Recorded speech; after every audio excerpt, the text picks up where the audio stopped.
बंदी छोड़ सतगुरु रामपाल जी भगवान की जय हो। परम पिता परमात्मा, सारी सृष्टि के रचनहार, कुल मालिक, असंख्य ब्रह्मांडों के स्वामी, जगत गुरु, तीनों लोकों में प्रवेश करके सबका पालन पोषण करने वाले राजाधिराज, आत्माधार, नाथों के नाथ, देवों के देव महादेव, सर्वेश्वर महेश्वर, मृत्युंजय, अजरो अमर, आदि अनादि सनातनी प्रभु, जगत पिता जगदीश्वर, श्री श्री 1008 की उपाधि के वास्तविक अधिकारी, अकाल मूर्त, शब्द स्वरूपी राम वासुदेव, सर्वगतम ब्रह्म, परम पूज्य, प्रथम पूज्य, परम संत, परम पुरुष, परम धनी, परम दयालु, सत्य कबीर, हक्का कबीर, अल्लाहु कबीर, अल्लाहु अकबर, अल्लाह ताला, जगत के तारणहार, जगत के मुक्तिदाता, जगत के जगन्नाथ, हारे का सहारा, हिंदुओं का राम भगवान प्रभु, मुसलमानों के अल्लाह, सिखों के वाहे गुरु, ईसाइयों के मसीह, दया के सागर दया निधि, करुणा के सागर करुणा निधि, असली मर्यादा पुरुषोत्तम, स्वयंभू परिभू, संत शिरोमणि सतगुरु रामपाल जी परमेश्वर जी के चरण कमल में देश विदेश से हम सभी भाई बहनों का अनंत कोटि दंडवत प्रणाम। सत्साई भाई और बहनों, दया परम पिता परमेश्वर जी की, पूज्य गुरुदेव भगवान की विशेष रजा से, उनके विशेष आशीर्वाद से आप और हम सभी भाई बहनों को सोशल मीडिया पर एक दूसरे से रूबरू होने का मौका मिलता है।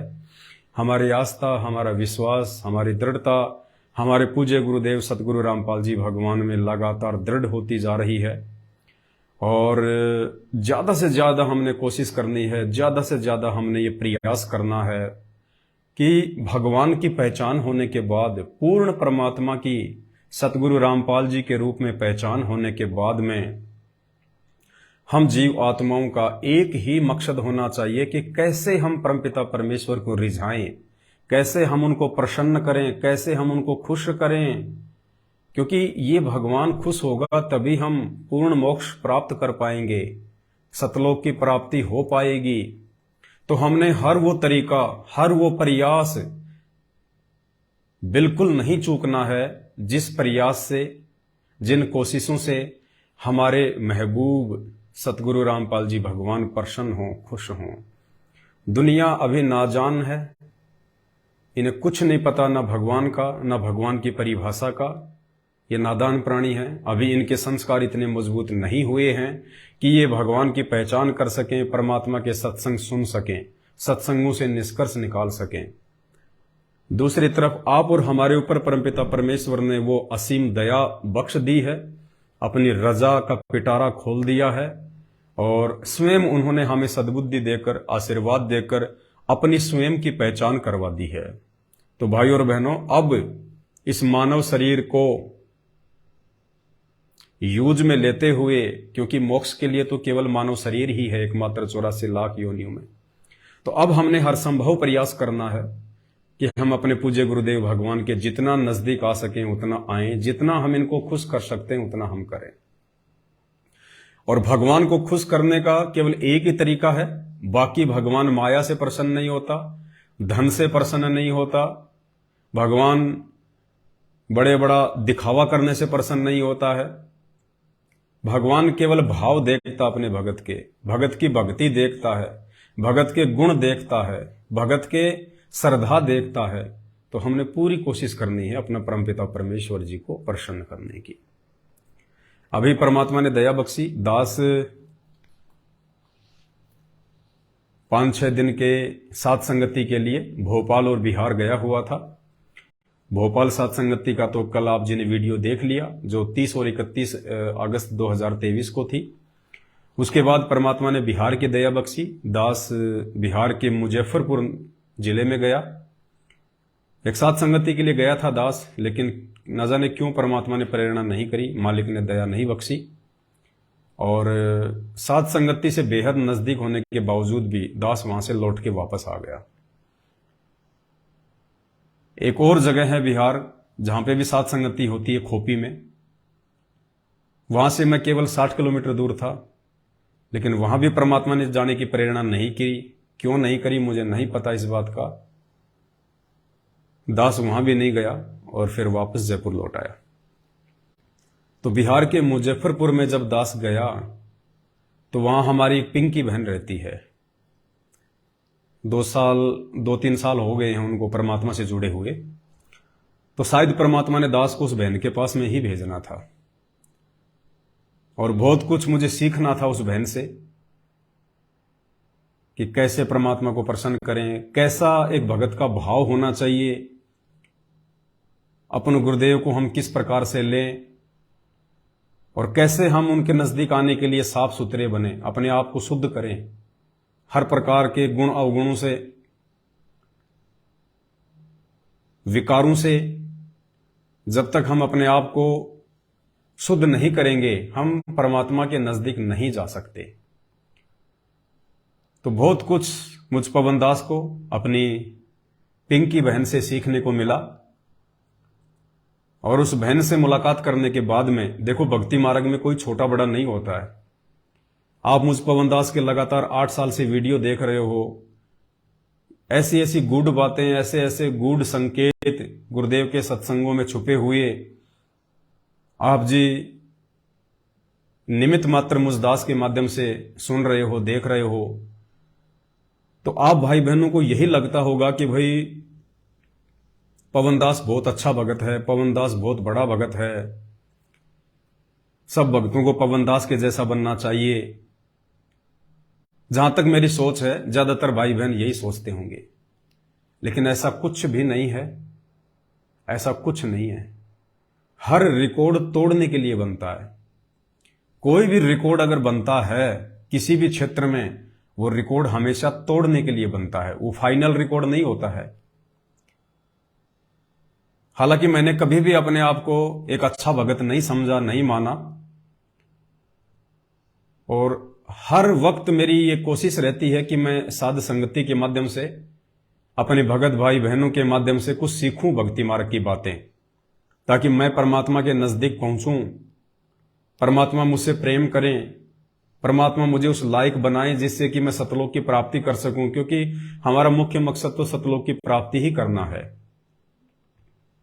तो जब दास बहन के घर गया बिहार में, पिंकी बहन के, तो भाई और बहनों, जो भाव भक्ति के प्रति, भगवान के प्रति, एक भगत के अंदर क्या गुण होने चाहिए, किन किन अवगुणों से उसको दूर होना चाहिए, भगत भाई बहनों के प्रति कैसा प्यार और प्रेम होना चाहिए, अपने गुरुदेव के प्रति कैसी श्रद्धा होनी चाहिए, इस दास ने उस आश्रम में जाके बहन के घर में और बहुत कुछ सीखा। और मुझे अंदर से यह फील हुआ कि पवन दास, तू तो अभी उस बहन के नाखून के बराबर भी नहीं है, जो मात्र 2 साल से ही परमात्मा से जुड़ी है, मात्र 2 साल से। तू तो अभी उस बहन के नाखून के बराबर भी नहीं है। उस बहन के गुरुजी के प्रति भाव, श्रद्धा, भक्तों के प्रति सेवा भाव, हर प्रकार से 5 विकारों से दूर, उनके भगत जी के साथ उनका आपसी तालमेल, सामंजस्य, एक उनकी बेटी है, उस बेटी के भाव, और परमात्मा हर दूसरे तीसरे दिन उनको दर्शन देते हैं, साक्षात परमात्मा उनको दिखाई देते हैं। तो कुछ बातें जो मुझे उस बहन से सीखने को मिली वो मैं आपसे भी शेयर करना चाहूंगा, क्योंकि साध संगति भगवान ने इसीलिए रखवाई है कि एक ने कही दूजे ने मानी, कहे कबीर वो दोनों ज्ञानी। हम लोगों ने सीखना है, हम भगत नहीं हैं, हम भगत बनने का प्रयास कर रहे हैं। तो हमने कोशिश करनी है एक दूसरे के माध्यम से आगे बढ़ने की, कि कैसे हम परमात्मा के नजदीक पहुंचे। तो सबसे पहले तो हमें पहचान हुई भगवान कौन है, परमात्मा कौन है, परमेश्वर कौन है। और जिनको हम भगवान मान के पूजा करते थे, 33 करोड़ देवी देवताओं को, ब्रह्मा विष्णु महेश को, श्री राम श्री कृष्ण को, ईसा मसीह को, हजरत मोहम्मद को, या जितने भी पंथ और संप्रदायों में उन्होंने अपने अपने इष्ट और भगवान बना रखे हैं। तो सबसे पहले तो गुरुदेव भगवान ने हम पर एक विशेष मेहर करी, रजा करी। स्वयं परमात्मा होने के बावजूद भी इन्होंने एक गुरु की भूमिका की, आप और हमें सत्संग समझाए, ज्ञान समझाया, शास्त्रों से हमें भगवान निकाल के दे दिया और पहचान करवा दी कि बेटा शास्त्रों में जिस कबीर के विषय में महापुरुषों ने कलम तोड़ व्याख्या की हुई है वो कबीर कोई और नहीं, साक्षात तुम्हारा गुरु है जो आज धरती पे आए हुए हैं, प्रकट हैं 8 सितंबर 1951 से। तो जैसे कि परमात्मा ने दास को निमित्त बना के और गुरुदेव भगवान को यानी स्वयं को भोग लगवाना शुरू किया ताकि मेरे भक्तों की आस्था और दृढ़ हो, उनका विश्वास और बढ़े, और जो भी उनके प्रारब्ध में कोई संकट हो, कोई कष्ट हो, या इन फ्यूचर भविष्य में उनके संस्कार में कोई दुख तकलीफ आनी हो तो परमात्मा उसको टाल सके। इसलिए परमात्मा पहले से अपनी विशेष आत्माओं के ऊपर मेहर करते हैं। जैसे मालिक को पता था कि द्रौपदी के भाग्य में एक ऐसा कुसंस्कार है जिसके चलते शादी होने के बाद उसकी साड़ी उतारी जाएगी, बीच सभा में उसको नंगा किया जाएगा, वो उसका संस्कार था।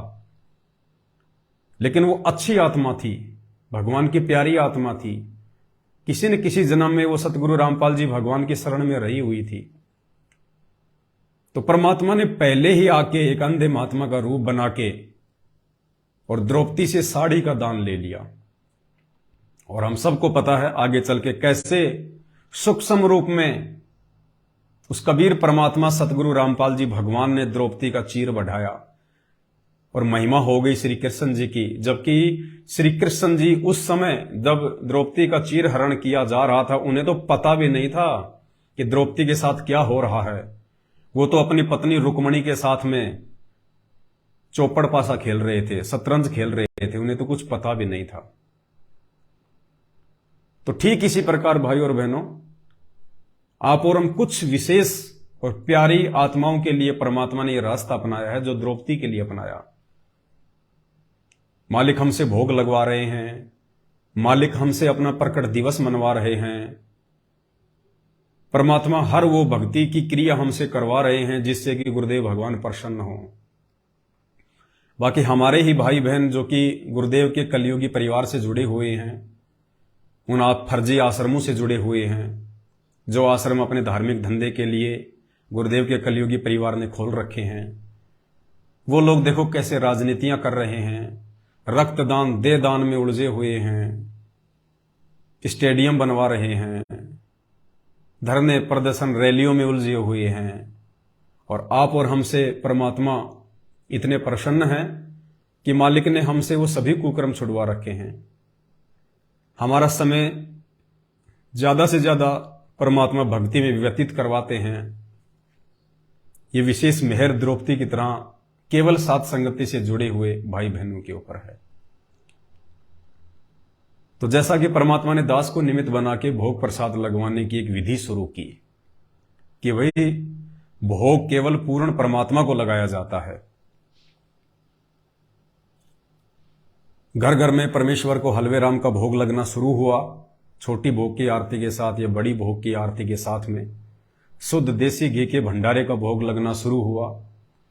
और रह रह के परमात्मा अपनी आत्माओं से प्रसन्न भी हैं, उनको दर्शन भी दे रहे हैं, हर प्रकार के आध्यात्मिक लाभ और सुख भी दे रहे हैं, उनको महसूस भी करवाते हैं कि बच्चों मैं पल पल तुम्हारे साथ में हूं। दास के घर में भी परमात्मा दया करते हैं, भोग लगता है।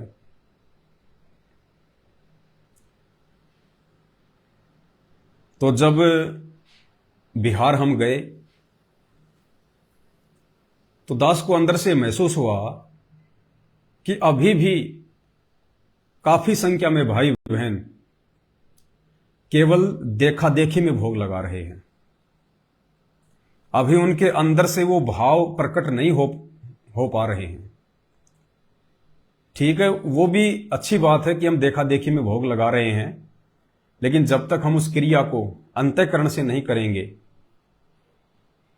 एक विशेष जिम्मेदारी मानकर नहीं करेंगे, तब तक हमें उस भोग के लगाने का भी विशेष लाभ नहीं मिलेगा। तो बहन ने बताया कि एक समय मैं 1 या 2 दिन के लिए कहीं घर से बाहर चली गई थी, पीहर में गई थी या कहां गई थी। उससे पहले रोज गुरुदेव को सुबह शाम बहन भोग लगाया करती थी हलवे राम का। और 2-3 दिन के बाद जब बहन घर पे वापस आई और जब बहन रसोई में गई तो बहन ने बताया कि वहां पे परमपिता परमेश्वर सतगुरु रामपाल जी भगवान बैठे हुए थे। उस रसोई में हमारे पूज्य गुरुदेव भगवान, ये सारी सृष्टि के जगन्नाथ बैठे हुए थे। और बहन ने कहा कि गुरुजी आप रसोई में बैठे हो। तो परमात्मा ने कहा कि बेटी, मैंने 2 दिन से खाना नहीं खाया, मैं 2 दिन से भूखा बैठा हूं बेटी, 2 दिन से मैंने खाना नहीं खाया।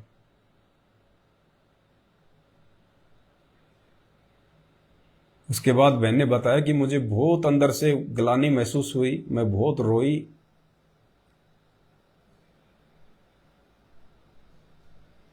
क्योंकि हम तो यही सोच रहे थे कि भाई चलो सुबह शाम फॉर्मेलिटी में गुरुजी को भोग लगा दिया, देखा देखी में गुरुजी को भोग लगा दिया। ये परमात्मा अपने भगत का भोग स्वीकार करने के लिए आता है सूक्ष्म रूप से, जैसे द्रौपदी का चीर बढ़ाया सूक्ष्म रूप से। और जब हम प्रार्थना करते हैं परमात्मा से भोग की थाल आगे रख के कि हे परमपिता परमेश्वर, सारी सृष्टि के रचनहार कबीर परमात्मा सतगुरु रामपाल जी भगवान, आप जी का भोग प्रसाद तैयार है, आप अपनी पवित्र रसना से इसे पवित्र करने की कृपा करें। जब हम ये शब्द कहते हैं कि आप अपनी पवित्र रसना से इसे पवित्र करने की कृपा करें, तो परमात्मा अपनी पवित्र रसना से, अपनी पवित्र जिह्वा से उस भोग को स्वीकार करते हैं। परमात्मा उसको खाते हैं, उसको ग्रहण करते हैं। उसके बाद वो अमृत बनता है, वो प्रसाद बनता है। और उस प्रसाद को खाने से फिर हमारे गीता जी के अनुसार जन्म जन्मांतरों के पाप कर्मों का नाश होता है। वरना अगर भगवान भगत के भोग को स्वीकार ना करे, अपनी पवित्र रसना से उसे पवित्र ना करे, तो हमारे पाप कर्म हल्के नहीं हो सकते, हमारी श्रद्धा, हमारे भाव हमारे गुरुदेव में नहीं बन सकते। तो गुरुजी ने कहा कि बेटी मैं 2 दिन से भूखा हूं, तू कहां चली गई थी, मुझे खाना क्यों नहीं खिलाया।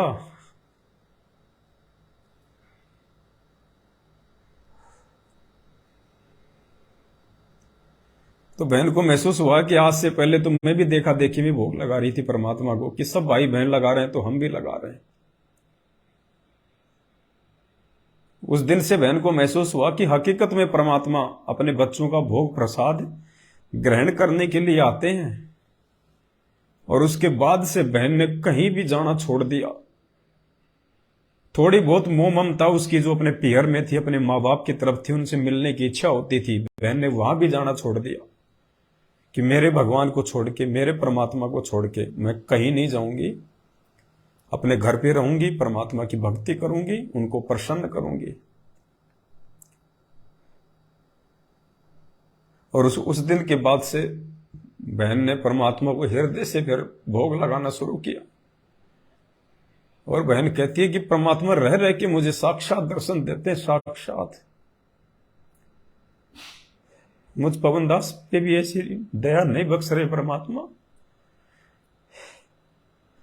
8 साल हो गई, मुझ नीच को भी परमात्मा ने कभी सामने प्रकट होकर दर्शन नहीं दिए। और वो कितनी अच्छी आत्मा होगी परमात्मा की।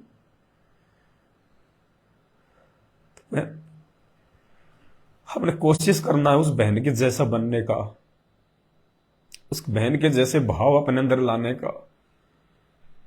हम देखा देखी में भोग लगा देते हैं, जल्दबाजी में भोग लगा देते हैं, समय पे भोग नहीं लगाते। ये फॉर्मेलिटी सी समझ रहे हैं कि बस सब भगत लगा रहे हैं, अपने भी लगा दो। गुरुजी थोड़े आते हैं खाने के लिए, खाना तो हमने ही है। ये हमारी भूल है, क्योंकि ये परमात्मा है धरती पर। भाई और बहनों, जैसे हम अपनी छत पे और कबूतरों को हम कोई दाने डालना शुरू कर दें, और 10-15 दिन हमने उन कबूतरों को हमने जो है सुबह सुबह गेहूं डाल दिया, मक्का डाल दी, और रोज वो कबूतर खाने के लिए आते हैं, क्योंकि उनको पता है कि हम वहां जाएंगे तो हमारे को भोजन मिलेगा। रोज वो कबूतर अपने समय पे आके बैठ जाएगा वहां पे, समय पे। और यदि 2 दिन के लिए हम किसी रिश्तेदारी में चले जाएं, किसी काम से बाहर चले जाएं, और हम दाने ना डाल पाए उस दिन, लेकिन वो कबूतर तो अपने निश्चित समय पे आएगा, क्योंकि उस कबूतर को विश्वास है कि मुझे भोजन मिलेगा। और जब वो कबूतर वहां आके छत पे बैठता है, वो देखता है कि 1 घंटा बीत गया, 2 घंटे बीत गए। वो बेचारा भोला पक्षी होता है, वो इस उम्मीद में, इस आस पे बैठा रहता है कि मालिक आएगा, दाने डालेगा, मेरा पेट भरेगा। और वो पूरा दिन बेचारा इसी उम्मीद में भूखा बैठा रहता है वो पक्षी। और जब उसको दाना नहीं मिलता है तो वो दोष उस दाने डालने वाले को लगता है। तो इसी प्रकार पुण्यात्माओं, ये परमात्मा है, हालांकि ये समर्थ है, ये पूरी सृष्टि को खिला रहा है, ये हमारे भोजन का भूखा नहीं है। ये तीनों लोकों में प्रवेश करके सबका पालन पोषण करता है ये परमात्मा। ये सिर्फ हमारे भाव का भूखा है कि मेरे बच्चे खाली देखा देखी में भोग लगा रहे हैं, या कुछ अंदर से भाव भी हैं उनके। उस दिन के बाद से बहन ने बिल्कुल कहीं भी आना जाना मना कर दिया कि मैं कहीं नहीं जाऊंगी। मेरे परमात्मा से बढ़ के, मेरे गुरु से बढ़ के ना मेरे माँ बाप हैं, ना मेरे रिश्तेदार हैं। मेरा घर ही मेरा आश्रम है, और यदि मुझे कहीं जाना भी पड़ गया तो मेरे भगवान को भोग लगा के जाऊंगी, और शाम को वापस आके भोग लगाऊंगी। मेरे परमात्मा को खाना खिलाने के समय पे मैं वापस आऊंगी। तो एक तो हमने ये बहुत बड़ी सीख उस बहन से लेनी चाहिए कि हम देखा देखी में भोग ना लगाएं गुरुदेव को। ये परमात्मा है, और ये आता है भाई बहनों, आता है।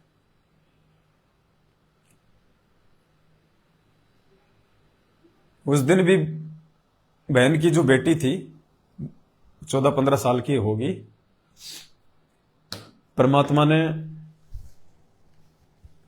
जब वहां पे 2 दिन की साथ संगति रखवाई, सारा दिन पूरी रात 24 घंटे परमात्मा के ज्ञान आधार से चर्चा मालिक की, और कोई बात नहीं, कोई घर की बात नहीं, कोई खेत खलिहान की बात नहीं, कोई बच्चों की बात नहीं, कोई रिश्तेदारों की बात नहीं, केवल सतगुरु रामपाल जी भगवान की बातें, उनकी महिमा, उनकी चर्चा। उनको नहीं पता था तो परमात्मा ने दास को निमित्त बनाया, दास को नहीं पता तो मालिक ने बहन को निमित्त बनाया। हमारे एक उमेश भगत जी भी आए हुए थे, वहां पास के ही हैं, 2-4 भगत जी आए हुए थे। तो भगत तो परमात्मा की चर्चा ही करेंगे। तो बहन की बेटी को गुरुदेव भगवान ने साक्षात, जहां पे उनका दरबार लगा हुआ है, परमात्मा ने बहन को साक्षात दर्शन दिए। और बहन ने सुबह उठ के बताया कि आज गुरुजी बहुत प्रसन्न है, जो हम परमात्मा की चर्चाएं कर रहे हैं इस घर में 2 दिन से। तो परमात्मा हम सबके भाव देख के, हमारी श्रद्धा को देख के, कि क्यों तो ये भग रहे हैं, कभी बिहार, कभी पंजाब, कभी बंगाल। हम कोई काम धंधे के लिए नहीं जाते, बिजनेस के लिए नहीं जाते, पैसे के लिए नहीं जाते। हमारा मकसद है कि हमारे भगत भाई बहन आने वाले विनाशकारी समय से पहले पहले परमात्मा से दिल से जुड़ जाएं। उनको कोई शंका हो भक्ति मार्ग को लेके, गुरुदेव भगवान को लेके, वो निकल जाए, दूर हो जाए, परमात्मा को भोग लगाना शुरू करें, गुरुदेव का प्रकट दिवस मनाएं। इसलिए हम भागादौड़ी कर रहे हैं।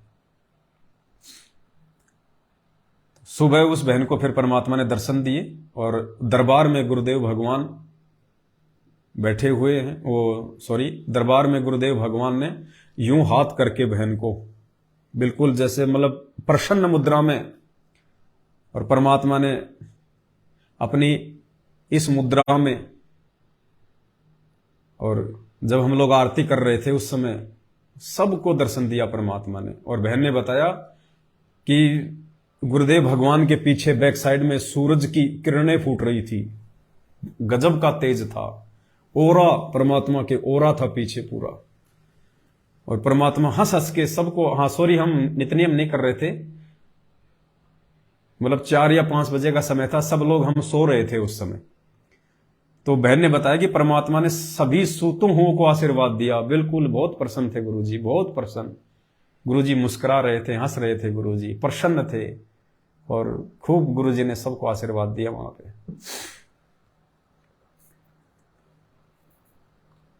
दूसरी बात, बहन ने जो परमात्मा का दरबार लगाया हुआ है अपने घर पे,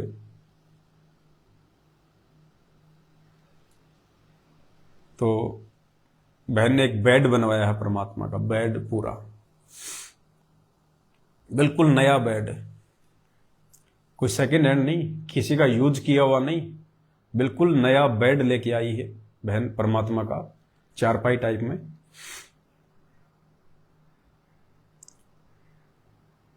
और बहन ने फिर हमें ये बताया कि भाई जब परमात्मा भोजन करने अपने भगत के घर पे आते हैं, हलवा प्रसाद ग्रहण करने परमात्मा भगत के घर पे आते हैं, यानी जब भगवान अपने भगत के घर पर ही भोजन लेने के लिए आते हैं तो भगवान सोएंगे कहां? भगवान विश्राम भी तो करेंगे। भाई हमारे घर पे कोई रिश्तेदार आता है तो खाना भी हमारे घर पे खाएगा और विश्राम भी हमारे घर पे ही करेगा। तो हमारी कोशिश होती है कि रिश्तेदार को हम अच्छी जगह पे सुलाएं, हम सोते हैं उससे भी अच्छी जगह पे सुलाएं। तो बहन ने कहा कि मुझे प्रेरणा हुई अंदर से कि जब गुरुजी भोजन करने के लिए घर पे आ रहे हैं अपने भक्तों के, तो विश्राम भी तो करेंगे परमात्मा। ऐसा थोड़ी कि खाना खाते ही भाई गुरुजी जो है वो चले जाएंगे, लेकिन गुरुजी विश्राम करेंगे कहां पे? तो ये प्रेरणा करके और बहन ने एक बेड बनवा रखा है परमात्मा के लिए। और उस बेड पे बहन ने परमात्मा के लिए नीचे एक बहुत अच्छा सा एक जो है गद्दा बिछा रखा है, उसके ऊपर सफेद एक चादर बिछा रखी है और एक तकिया लगा रखा है परमात्मा जी के लिए, गुरुदेव भगवान के लिए। ओढ़ने के लिए बहन ने एक हल्का सा एक कंबल रखा हुआ है और वहीं पे बहन ने परमात्मा का जो है वो दरबार लगा रखा है। और जब भी बहन को वो कपड़े साफ करने होते हैं जो परमात्मा के लिए उसने जो बिछा रखे होते हैं, जो चादर वगैरह होती है, तो देखो कितनी मतलब साध संगति में बैठने से, भगत भाई बहनों के बीच में बैठने से ही हमारे को सद्बुद्धि आएगी, जानकारी मिलेगी। अब एक तो आपने परमात्मा का गद्दा लगा दिया ओढ़ने बिछाने के लिए, और जब आपको लगा कि अब इसको मतलब साफ करना है, धोना है, तो एक तो होगा सीधा जाके उठा के ले आए, वो तकिया भी उठा लिया, उसकी खोल निकाल ली, बेडशीट आपने खींच ली, ओढ़ने का जो कंबल था वो आपने उतार लिया। नहीं, बहन ने कहा कि पहले मैं यही गलती करती थी, मैं चादर को खींच लेती थी, अचानक से मैं तकिया उठा लेती थी और फिर उनको साफ करके वापस रख देती थी। फिर एक दिन मुझे परमात्मा ने प्रेरणा करी कि मुझे क्या पता कि परमात्मा इस वक्त बेड पर विश्राम कर रहे हैं या इस वक्त परमात्मा अपने किसी और भगत के घर पे या कहीं और परमेश्वर गए हुए हैं। मुझे क्या पता जिस समय मैं चादर खींच रही हूं, क्या पता मेरे गुरुदेव भगवान विश्राम कर रहे हों। तकिया मैंने उठा लिया, क्या पता मेरे गुरुजी लेटे हुए हों। तो ये तो अपमान हो गया। अरे रिश्तेदार 2 दिन से हमारे घर पे है और उसकी चादर यदि मैली हो गई, तकिया यदि चेंज करना है, तो हम उसके सिर से अचानक से खींचते नहीं है, हम वो चादर अचानक से खींचते नहीं है। ये उसका अपमान होता है, उसकी बेइज्जती होती है। तो बहन को फिर परमात्मा ने प्रेरणा की और अगली बार जब बहन ने परमात्मा के लिए दोबारा उन कपड़ों को साफ करने के लिए जब उनको उतारना चाहा, तो पहले दरबार में परमात्मा को दंडवत प्रणाम किया और फिर घुटने टेक के बेड के पास में बैठ के हाथ जोड़ के बहन ने कहा कि हे परमपिता परमेश्वर, हे पूज्य गुरुदेव भगवान, सतगुरु रामपाल जी भगवान, हे परमात्मा, हे मालिक, दासी चाहती है कि आपके वस्त्रों को साफ कर दिया जाए परमात्मा, तकिए के खोल चेंज कर दी जाए परमात्मा, आपका जो कंबल है जो ये ओढ़ने का है परमात्मा, परमात्मा दासी इसको साफ करना चाहती है परमेश्वर, हे परमात्मा, दासी ये कपड़े ले रही है परमेश्वर, आप दया करना। उसके बाद में फिर बहन ने प्यार से वो कपड़े उठाए आराम से, और फिर बहन ने उनको धो के साफ करके फिर वापस परमात्मा का लगा दिया। तो बहुत कुछ चीजें हमने सीखने को मिलती हैं भगत भाई बहनों से। अरे दुनिया भाई और बहनों, जिनको ना भगवान का पता है, जिनको ना कोई असली सतगुरु मिला हुआ है, और आप वृंदावन में, मथुरा में, काशी में जाके देखो, आप महंगे महंगे सोने के, चांदी के, पित्तल के उनके बेड, छोटे छोटे झूला झुलाने के लिए, उन पत्थर की मूर्तियों को, उन गुड्डे और गुड्डियों को, और कितने भाव हैं उनके, ज्ञान से नहीं है, पिछले संस्कारों से उन आत्माओं के भाव उन मूर्तियों में हैं। जबकि ना उनके घर पे वो भगवान है, ना श्री कृष्ण है, ना राम है, ना लड्डू गोपाल है, ना राधा है, ना कृष्ण है, कुछ नहीं है, केवल मूर्तियों में सिमट है और कुछ नहीं है। लेकिन उनके भी आप भाव देखो, उनके भी पिछले संस्कार देखो आप। जब वो उन पत्थर की मूर्तियों के साथ में ऐसा बर्ताव करते हैं, इतना प्रेम से भाव विभोर होके, जब वो उनको नए कपड़े पहनाते हैं उन मूर्तियों को, उनकी आंखों में आंसू आ जाते हैं, उनको मुकुट पहनाते हैं, उनको भोग लगाते हैं।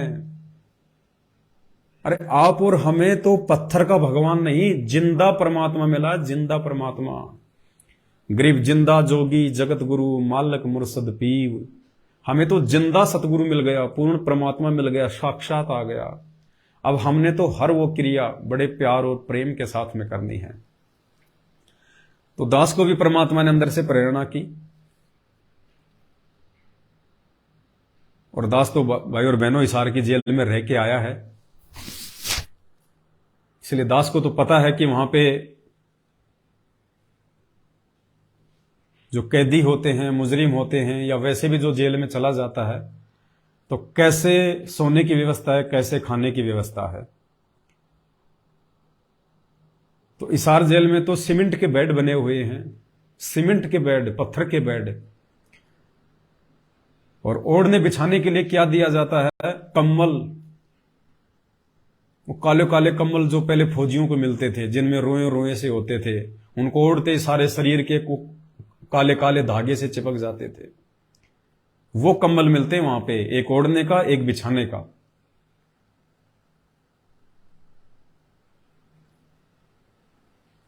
और दास के पास में कल हिमाचल से विजय भगत जी का फोन आया था, परसों, हिमाचल के कांगड़ा से विजय दास जी हैं।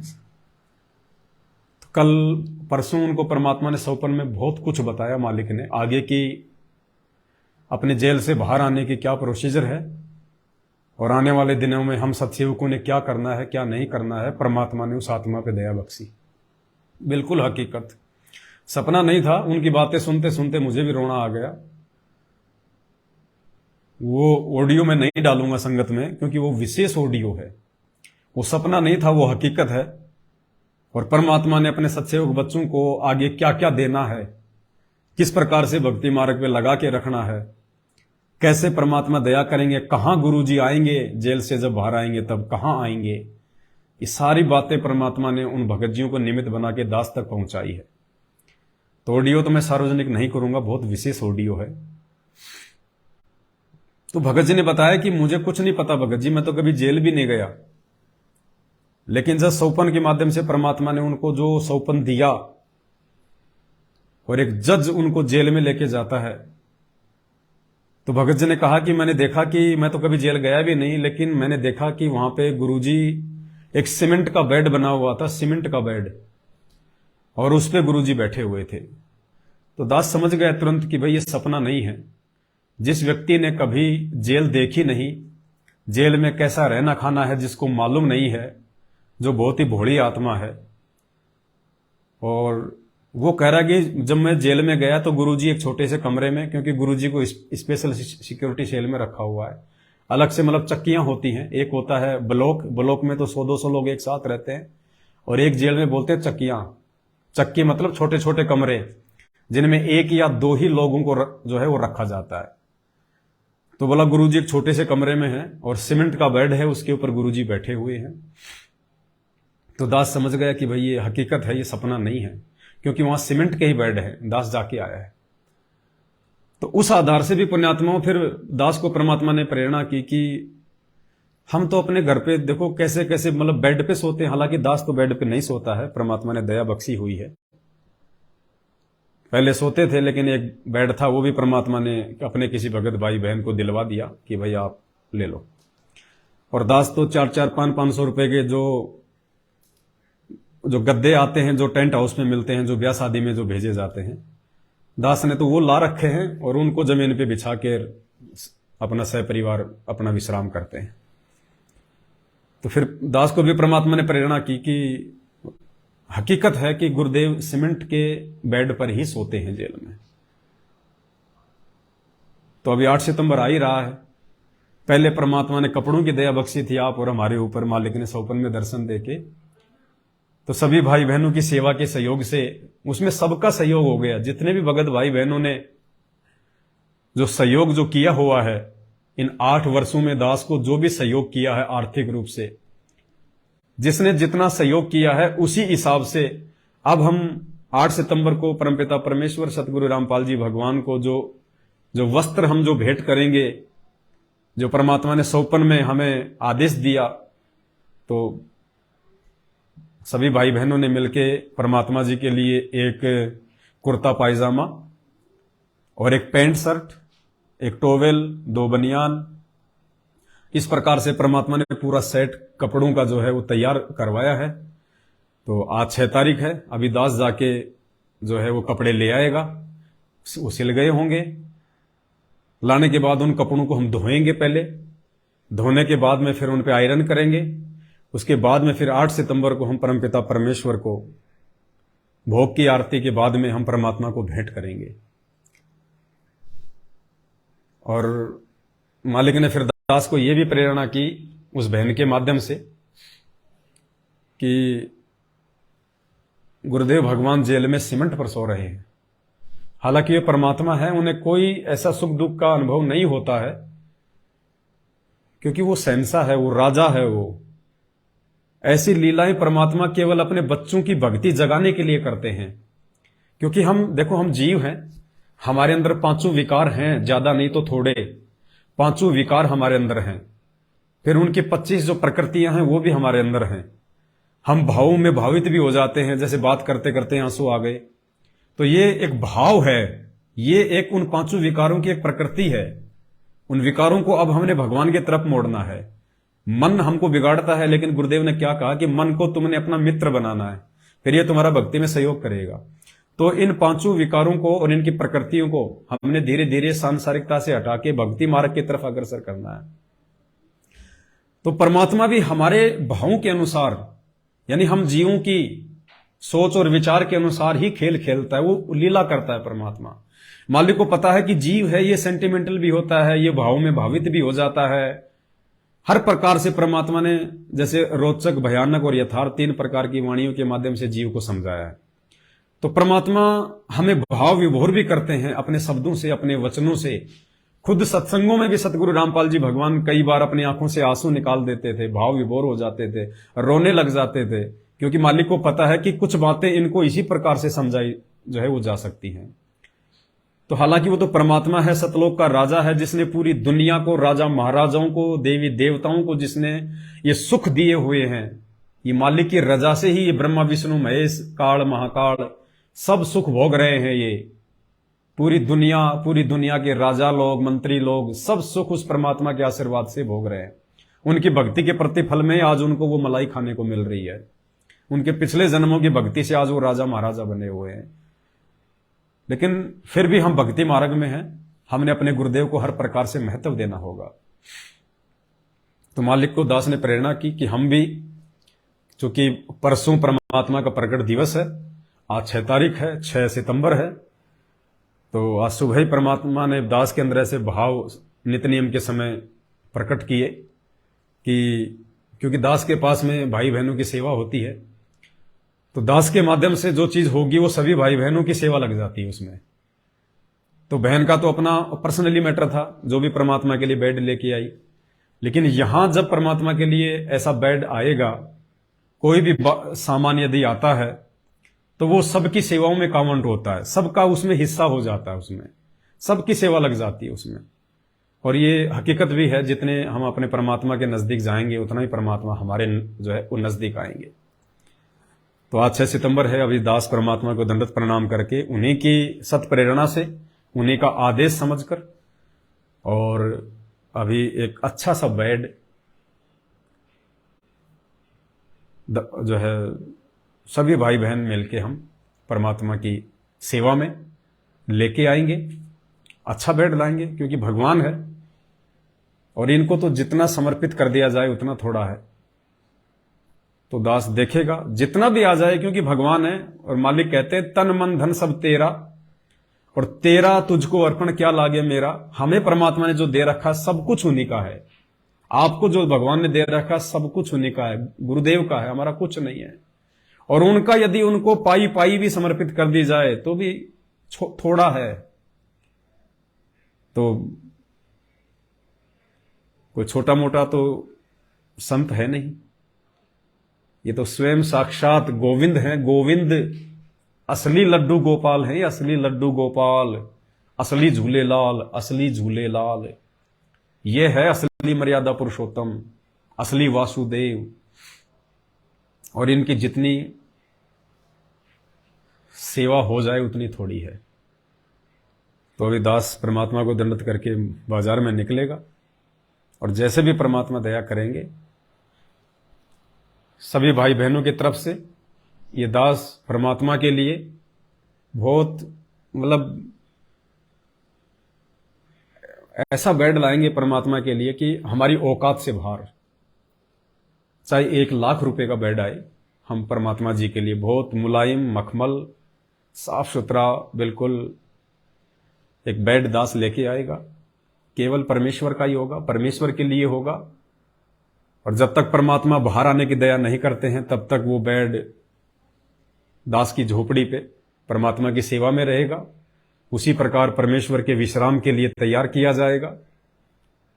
और जैसे ही हमारे गुरुदेव भगवान आ जाएंगे, परमात्मा आ जाएंगे, जहां भी आएंगे हम परमेश्वर की सेवा में उनके विश्राम के लिए वो चीज हाजिर कर देंगे। जो भी दास के पास में सुई से लेके हाथी तक जो भी सामग्री है सेवा के लिए, सारी की सारी परमेश्वर के चरणों में सप्रेम भेंट कर दी जाएगी। उसके बाद वो बेड हम परमपिता परमेश्वर जी को साक्षात उनके विश्राम के लिए समर्पित करेंगे, फिलहाल उनके सूक्ष्म विश्राम के लिए, और ताकि हम सभी भाई बहनों की सेवा लग जाए और परमात्मा हमसे खुश हो, हमसे प्रसन्न हो, तो परमात्मा दया बख्शेंगे। तीसरी बात, दास जब बिहार में गया हुआ था मुजफ्फरपुर में, तो खोपी पड़ता है पास में, खोपी को जिला है या शहर है मुझे नहीं पता, वहां पे हर महीने या हर 15 दिन में कोई साथ संगति वगैरह होती है। काफी समय से वो दास को कह रहे थे भगत जी आप आओ, भगत जी आप आओ, लेकिन दास 6 साल से बिहार जा ही नहीं पा रहा था। अभी दास जैसे बिहार गया तो दास का यह था कि दास सभी से मिलके आएगा, लेकिन वहां जाने के बावजूद भी दास की वहां जाने की प्रेरणा नहीं हुई। पुण्यात्माओं, कहीं ना कहीं खोपी में जो साथ संगति हो रही है वहां पे या तो ज्ञान आधार की कमी है या फिर मर्यादाओं में कोई त्रुटि है, वरना ऐसा हो ही नहीं सकता कि भाई दास वहां ना जाता। लेकिन दास नहीं जा पाया, चाहकर भी नहीं जा पाया, इच्छा ही नहीं बनी, और उसका जो कारण था वो भी दास को मालूम हो गया। फिर देखो परमात्मा फिर महसूस भी करवा देते हैं। दूसरे दिन उस बहन के घर पे जब हम थे तो वहां एक भगत के पास में, और खोपी में जो साथ संगति रखवाते हैं डॉक्टर भगत जी हैं, देवेंद्र है या क्या नाम उनका, शायद देवेंद्र दास जी है या क्या है, तो उनका फोन आता है और वो उनको कहते हैं कि 8 सितंबर को अपन सात संगति रख रहे हैं यहां पे खोपी में, और गुलाब जामुन बनेगी, एक दो मिठाई और बताई उन्होंने फोन पे कि गुलाब जामुन, और दास भी सुन रहा था कि गुलाब जामुन बनेगा, मिठाइयां बनेंगी। जबकि परमात्मा दास को निमित्त बना के हर बार यही बुलवाते हैं कि हमने पाखंड नहीं करना, हमने दुनिया की तरह देखा देखी नहीं करनी, साधु भूखा भाव का, ये मिठाइयों का भूखा नहीं है परमात्मा। और दास ने ये कहा था कि आप अपने घर पे जब परमात्मा का प्रकट दिवस मनाएं पर्सनली, और इस 8 सितंबर को हमने कहीं कोई साथ संगति में नहीं जाना, हमने कहीं कोई साथ संगति नहीं रखवानी। दास के बार बार विनती करने के बावजूद भी उन्होंने खोपी में एक साथ संगति रखी है। और अभी भी दास के पास में बंगाल से एक मैसेज आया है, उन्होंने भी 3 दिन की साथ संगति रखवाई है। भाई कौन से दिन सुधरोगे मेरे भाई, कौन से दिन सुधरोगे? अरे भगवान तुम्हारे घर पे आने को तैयार है 8 सितंबर को, और तुम भगवान को अपने घर पे बुलाना नहीं चाहते, तुम अपने घर को आश्रम बनाना ही नहीं चाहते, तुम अपने गुरुदेव भगवान के पावन चरण कमल अपने घर पे रखवाना ही नहीं चाहते। तुम जो भगत भाई बहन 8 सितंबर को भी, विशेषकर 8 सितंबर को भी, बाकी दिन जाओ ना। दास ने यह प्रार्थना की कि 8 सितंबर को तो कम से कम अपने घर पे रह के गुरुदेव भगवान को भोग लगाओ। 8 सितंबर को तो कम से कम भगवान को अपने घर पे प्रकट करो, उनको आना पड़ेगा। आप चाहे सूखी रोटी का भोग लगाओ भगवान को। मालिक कहते हैं व्यंजन 36 ये ना चावे, जो मिल जावे रुचि रुचि पावे, भावले देख प्राणी का, आज लग्या साहिब को भोग दिन के टुकड़े पानी का। जरूरी नहीं है कि आप गरीब हैं तो आप हलवा बनाएं, आप देसी घी का भोजन बनाएं। आप 2 दिन की सूखी रोटी का भी यदि आपके घर में है, जैसा आप खा रहे हैं वैसा भी यदि आप गुरु को भोग लगाएंगे तो भगवान आपके भाव का भूखा है, उस रोटी का भूखा नहीं है। भगवान तो इस गंदे लोग की किसी चीज को खाता भी नहीं है, परमात्मा नहीं खाता। ये तो आप और हमारे को परमात्मा शुद्ध करके खिला रहा है, शुद्ध करके। अरे 5 तत्वों में आते हैं जितने भी अनाज हैं ये, और इनमें कितनी जो है गंदगी होती है, कितना ये मलिन होता है अन्न। ये कैसे उगता है खेत में? हम किसी भी चीज का, मान लीजिए आज हमने भगवान को आम का भोग लगाया, हमने किसी फल फ्रूट का भोग लगाया, अब वो आम पैदा कैसे हुआ? बीज से, गुठली से। और जिस गुठली से वो आम पैदा हुआ जिसका आप भोग लगा रहे हो, जिस बीज से वो आम बना है जिसका आप भोग लगा रहे हो, वो आम आप कहां से लाए? मार्केट से। मार्केट में कहां से आता है? बाग से। और बाग में वो आम कैसे बना? बीज से, गुठली से। और वो गुठली क्या पता किसी शराबी ने, किसी गुटखा खाने वाले ने, किसी चोर ने, किसी व्यभिचारी ने, वो गुठली, जब वो आम था उस आम को खाया उसने, उस गुठली को उसने खूब उसने चूसा अपने गंदे मुंह से, और उसने खेत में फेंक दिया। वो गुठली आम का जो है पौधा बन गई, उस पौधे से फिर आम बन गए, फिर उस आम को हम मार्केट से अपने घर पे लाए, हम भगवान को भोग लगा रहे हैं। किसी ने बेर खाए, बेर जो सबरी ने राम को खिलाए थे। अब बेर आदमी खाएगा कैसे? मुंह में लेगा, ढंग से उसको चिगलेगा और फिर उसको फेंक देगा, उसको बीज को। वो बीज उग गया, पौधा बन गया, उसके बेर लग गए, वो बेर तोड़ के हम भगवान को भोग लगा रहे हैं। खेत में हम लोग गेहूं उगाते हैं, गेहूं में खेत में लोग जो है मतलब फ्रेश होने के लिए जाते हैं गांवों में सुबह सुबह। जो पशु पक्षी है वो भी जाते हैं, और पशुओं का तो लैट्रिन, पशुओं का तो गोबर ही गेहूं में डाला जाता है। इंसान भी सुबह सुबह गांव में लैट्रिन करने के लिए उन खेतों में जाता है, और वो खाद बन के उस गेहूं में जाता है। गेहूं से फिर वो गेहूं बनता है, पौधे से गेहूं बनता है, उस गेहूं की फिर चपाती बना के हम भगवान को भोग लगा रहे हैं। तो भगवान नहीं खाता। यहां का जो अन्न है, चाहे फल फ्रूट है, वो गंध है, वो मलिन है। अरे भगवान तो हमें उसको शुद्ध करके दे रहा है, हमें। आप अपनी पवित्र रसना से इसे पवित्र करने का प्रयास करें। भगवान तो इस गंदे लोक की किसी वस्तु को हाथ भी नहीं लगाता, छूता भी नहीं है। जब त्रेता युग में रानी इंद्रमती ने यह प्रतिज्ञा की थी कि सबसे पहले अपने भगवान, सबसे पहले एक साधु को खाना खिलाऊंगी, उसके बाद में मैं खाऊंगी, तो एक समय ऐसा आया कि सभी साधु मेले में चले गए, कुंभ के मेले में। रानी को 2 दिन से कोई साधु नहीं मिला भोजन करवाने के लिए, और जब तक साधु ना खाए उसने भी नहीं खाना था। तो परमात्मा अपनी आत्मा के लिए साधु का रूप बना के गए, और जब इंद्रमती के घर पे गई, इंद्रमती उनको लेके आई, उनको घर पे उनको खाना रखा, तो क्या कहा परमात्मा ने कि बेटी मेरा शरीर ये भोजन करने का नहीं है। ऐसनावीरम शुक्रम अकायम, और रोज हम पढ़ते हैं नित्य नियम में, गरीब ऐसा सतगुरु हम मिला तेज पुंज के अंग। ये परमात्मा आप और हमारी तरह हाड़मास का नहीं है। इस परमात्मा सतगुरु रामपाल जी भगवान का शरीर अनाज खाने से नहीं चलता है, हवा लेने से नहीं चलता है, क्योंकि इनका शरीर 5 तत्वों से भिन्न है, नूरी है। ये परमेश्वर तो हमारी जो है प्रार्थना पर, हमारी विनती पर कि गुरुदेव भोग लगाइए, उस गंदे अनाज को जिसमें त्रुटियां हैं, जो मलिन है, जो झूठा है, उस अन्न को परमात्मा सूक्ष्म रूप में जो है वो ग्रहण करके, यानी अपना आशीर्वाद देके आप और हमारे लिए परमात्मा उसको शुद्ध करते हैं। परमात्मा नहीं खाते, आप और हमारे लिए उसको ग्रहण करके परमात्मा जो है शुद्ध करते हैं। कैसे? जैसे कोई मंत्री, प्रधानमंत्री कहीं बाहर चला जाता है, किसी रैली में, किसी मीटिंग में, तो लोग उसके स्वागत में फूलों के गुलदस्ते ले लेके आते हैं, मालाएं ले लेके आते हैं।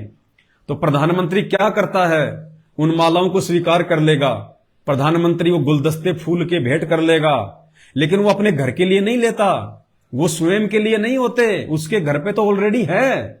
वो तो केवल सामने वाले का मान रखने के लिए, वो जो इज्जत के साथ में, जो सम्मान के लिए उसके स्वागत में जो फूल माला और जो गुलदस्ते उस प्रधानमंत्री को दे रहा है, केवल उसका मान रखने के लिए, उसकी इज्जत रखने के लिए कि इसका ये दिल ना टूट जाए, वो प्रधानमंत्री एक हाथ से लेगा और पीछे देता रहेगा, लेता रहेगा, देता रहेगा, और वहीं पे फेंक दिए जाते हैं। वो अपने घर पे लेके नहीं आता प्रधानमंत्री। तो ठीक इस प्रकार ये पूर्ण परमात्मा, प्रधानमंत्रियों का प्रधानमंत्री सतगुरु रामपाल जी भगवान, उस अनाज को, उस अन्न को जो इस गंदे लोक का है, जो कितने जीवों की हत्या के बाद में जो है वो पैदा होता है, कितनी हत्या के बाद में हम उसमें यूरिया डालते हैं, नीचे कितने जीवाणु मर जाते हैं, हम जमीन की जुताई करते हैं, कितने जीवाणु उसमें जो है हल लग लग के मर जाते हैं, जब हम उसकी कटाई करते हैं कितने जीवाणु उसमें मरते हैं, उसमें यूरिया डाल देते हैं, उसमें कोई रोग ना लग जाए हम लोग उसमें पेस्टिसाइड का छिड़काव करते हैं, कीटनाशक दवाई का, कीटनाशक, कीट माने जीव, बैक्टीरिया, जीवाणु, और नाशक माने उनका नाश करने वाली दवाई, यानी उन जीवाणुओं को मारने वाली दवाई, उन कीट पतंगों को मारने वाली दवाई हम यूज करते हैं, कीटनाशक। तो भगवान उस हत्या के अनाज को खाएगा, जिस अनाज पे भगवान के बच्चों की, उनके, क्योंकि 84 लाख योनियां सब परमात्मा की आत्मा है, बताओ भगवान उस अनाज को खाएगा इस गंदे लोक में आके? वह अरे वो तो शब्द रूपी भोजन खाता है। परमात्मा अपने शब्द में कहते हैं ना, आज मोहे दर्शन दियो जी कबीर, अमृत भोजन म्हारे सतगुरु जी में, अमृत भोजन म्हारे सतगुरु जी में, अमृत भोजन म्हारे सतगुरु जी में, वो शब्द दूध की खीर, आज मोहे दर्शन दियो जी कबीर। वो तो शब्द दूध की खीर खाता है परमात्मा, शब्द रूपी आहार करता है परमात्मा। सतगुरु रामपाल जी भगवान का शरीर आप और हमारी तरह हाड़ मांस का नहीं है। दिखाई देते हैं, एक खिलौना, एक गुड़िया, वो दिखाई जरूर देते हैं हमारे को इंसान के जैसे, बच्चों के जैसे, लेकिन उनका हाड़ मांस नहीं होता उनमें। ऐसे ही ये परमात्मा है, ये तो अमृत भोजन खाता है। वो अनाज, वो भोग परमात्मा आप और हमारे को शुद्ध करके देता है, ताकि हमारे ऊपर पाप ना चढ़े, और जो पहले वाले पाप हैं उनका सत्यानाश हो। तो दास विनती करेगा, 8 सितंबर के दिन कोई भी भाई बहन, विनती कर सकता हूं भाई, जबरदस्ती नहीं है, आदेश नहीं है, और ना दे सकता मैं आदेश, मैं तो कुत्ता हूं परमात्मा का, आप ही में से एक आपका भगत भाई हूं। मैं विनती कर सकता हूं, प्रार्थना कर सकता हूं परमात्मा के द्वारा की गई प्रेरणा के आधार से। मानना या ना मानना ये आपके ऊपर है भाई, चाहे खूब करो सात संगति 8 सितंबर को, मुझे कोई प्रॉब्लम नहीं है। मैं तो केवल विनती कर सकता हूं कि 8 सितंबर को कहीं भी सात संगति में ना जाएं। अगर किसी ने रखवाली है तो भी ना जाएं। और कोशिश करो, जिसके घर में संघर्ष है वो भी कोशिश करो, जिसके घर में भोग नहीं लगाने दिया जा रहा वो भी कोशिश करो उस दिन परमात्मा को जैसे तैसे करके लुक छुप के भोग लगाने का। फिर कौन से दिन संघर्ष करोगे? कौन से दिन संघर्ष के समय में संघर्ष नहीं करोगे? कौन से समय करोगे? बच्चा यदि पढ़ाई के समय में पढ़ाई नहीं करेगा तो क्या परीक्षा में पढ़ाई करेगा? तो भाई आज भी अगर आप भोग नहीं लगा पाए, इतना भी संघर्ष यदि आप अपने घर में नहीं कर पा रहे हैं, तो भाई फिर कौन से दिन करोगे? क्या दूसरों के जा जाके नित्य नियम करोगे? दूसरों के घर जा जाके भोग लगाओगे? दूसरों के घर जा जाके भक्ति करोगे? और संघर्ष करोगे तो परमात्मा साथ देगा, नहीं तो परमात्मा देगा भी नहीं साथ, चाहे तुम कितना ही दूसरों के घर पे जा जाके भोग लगा लो। तो भले कैसे भी लगाओ, भले हलवा ना बने 8 सितंबर को, यदि आपके घर में आपका ज्यादा विरोध है तो अरे आपको तो रोटी मिलती होंगी उस घर में खाने को। वो जैसी भी रोटी मिल रही है उन रोटियों का लुक छुप के, जैसे भी, चाहे बाथरूम में जाके नहाने के बहाने बाथरूम में जाके और चुप चुप धीरे धीरे होठ हिला के हल्के हल्के, और रोटी का टुकड़ा ही रख दो तुम, परमात्मा भाव देखेगा। और रोटी का टुकड़ा रख के परमात्मा को समर्पित करके, और चाहे छोटी छोटी भोग की आरती के साथ में भोग लगा देना परमात्मा को, तब परमात्मा आएगा, तब दया करेगा। सुदामा श्री कृष्ण जी का कितना प्रिय मित्र भी था और उसका भगत भी था। श्री कृष्ण राजा, श्री कृष्ण और सुदामा भीख मांगता था। क्या श्री कृष्ण जी को नहीं पता था इस बात को? लेकिन एक नियम है यहां परमात्मा का कि देते को हरि देत है, जहां तहां से आण अण देवा मांगत फिरियो, फिर साहिब सुने ना कान। जब तक उस गरीब सुदामा ने 3 मुट्ठी चावल की भून के उसके खील बना के, और जब तक श्री कृष्ण जी को नहीं खिला दी, जब तक श्री कृष्ण जी ने वो नहीं खा लिया अपने भगत का, तब तक श्री कृष्ण जी ने सुदामापुरी नहीं रची थी। सुदामा को गरीब से अमीर नहीं बनाया, वरना ये काम तो श्री कृष्ण जी पहले भी कर सकते थे। कौन सी बड़ी बात थी अपने एक मित्र का मकान बनवा देना, उसके घर में साल 10 साल 20 साल का राशन पानी डलवा देना, कौन सी बड़ी बात थी उसके लिए? लेकिन यहां के भगवान भी अपना नियम नहीं तोड़ते कि देते को हरि देत है, जहां तहां से आण अण देवा मांगत फिरियो, साहिब सुने ना कान। तो 3 मुट्ठी चावल, अब उसने हलवा नहीं लगाया, उसने 56 प्रकार के भोग नहीं लगाए, जबकि दुर्योधन जैसे 56 प्रकार के भोग खिलाते थे। लेकिन परमात्मा का नियम है, एक रूल है, चाहे लूखी सूखी रोटी का भोग लगा दो लेकिन भाव से लगाओ, तब परमात्मा देगा। तो भाई चाहे कैसे भी करो, करना पड़ेगा। अपने घर पे रह के भोग लगाओ परमात्मा को, कहीं भटकने भ्रमणे की जरूरत नहीं है। 8 सितंबर के दिन कहीं साथ संगति में जाने की जरूरत नहीं है। और कोशिश करो जिस जगह पे, जिस घर पे लगातार साथ संगतियां हो रही है हर महीने, वहां मत जाओ।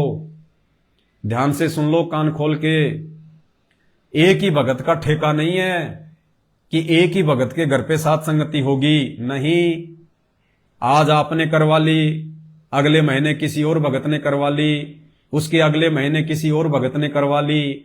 हर भगतों के घर पे साथ संगति रखो जिनके घर पे विरोध ना हो, जिनके घर पे सभी उपदेशी हों। और यदि सभी उपदेशी नहीं हैं और किसी भी प्रकार से यदि वो विरोध नहीं करते हैं तो ही साथ संगति रखवानी है। साथ संगति में जाने से पहले पूछ लिया करो, भगत जी कौन कौन उपदेशी है? वो कहते भगत जी बस मैं उपदेशी हूं, मेरी भगतमती उपदेशी है, मेरे सास ससुर उपदेशी नहीं है, एक मेरा देवर भी रहता है वो भी उपदेशी नहीं है, हैं भगत जी विरोध नहीं करते हैं। फिर भी सोच समझ के कोशिश हमारी यही होनी चाहिए सबसे पहले तो वर्तमान में कि साध संगति केवल उसी घर में रखवानी चाहिए, उसी घर में होनी चाहिए जिस घर में पूरे उपदेशी हैं और अनुपदेशी उस घर में कोई भी ना रहता हो, और थोड़ी खुली खुली जगह हो। 150 भगत आ जाएं, 10-20 भगत आ जाएं, तो कम से कम लेटरिन पानी की अच्छी व्यवस्था हो। ये ना सोचा करो कि मेरे घर पे साध संगति, मेरे घर पे रखवा लूं साध संगति, एक लेटरिन बाथरूम ढंग का नहीं है और फिर 100 भगत आ गए, बताओ वो क्या करेंगे भाई। तो साध संगति रखवाने मात्र से परमात्मा प्रसन्न होंगे या साध संगति रखवाने मात्र से आपको कोई पुण्य मिल जाएगा, इस बात को भूल जाना। साध संगति अपने घर पे रखवाने का कोई विशेष पुण्य नहीं है। वो तो जितना आपको मिलेगा उतना ही आने वाले को मिलेगा, बराबर मिलेगा, आपको कोई विशेष नहीं मिलेगा। कहीं आप सोचोगे मुझे विशेष पुण्य मिलेगा, बिल्कुल नहीं मिलेगा। और यदि आपने साध संगति रखवाई, भगतों की सुविधा का ध्यान नहीं रखा, क्योंकि भगतों को यह सोच के चलना कि भगत नहीं आ रहे, भगवान आ रहे हैं, ये भगत ना समझना।